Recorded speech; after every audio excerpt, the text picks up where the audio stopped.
going to share with you how to draw a person. If you already know, that's great, but do you know how to draw it my way? Exactly. I guess you're just going to have to watch to find out. The materials you'll be needing are a piece of paper and a pencil. You might want some snacks, but I ran out. The first step is to draw a triangle facing down and a circle at the bottom. That will act as the waist and the torso.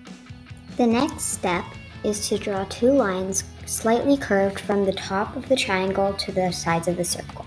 The third step is to put the elbow and the knee joints. You don't want to put the knee joints too far down or the legs will be so long.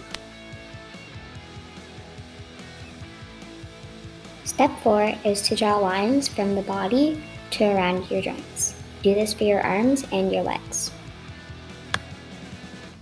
I definitely think you should get some snacks because I'm very sad that I ran out.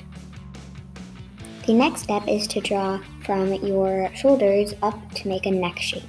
Make sure to leave a little space and then draw a circle on top. The next step is to draw a chin. You go on the side of the circles to the top of the neck. Next step is to erase all of the lines that you don't need, such as the joints and the triangle and the circle lines from the first step. The last step is to design your character to your likings. Design your clothes, draw your hair, do whatever style you like, and color your character. Thanks for watching. I hope you had fun drawing your very own human. This was How to Draw a Human by Abby. Bye.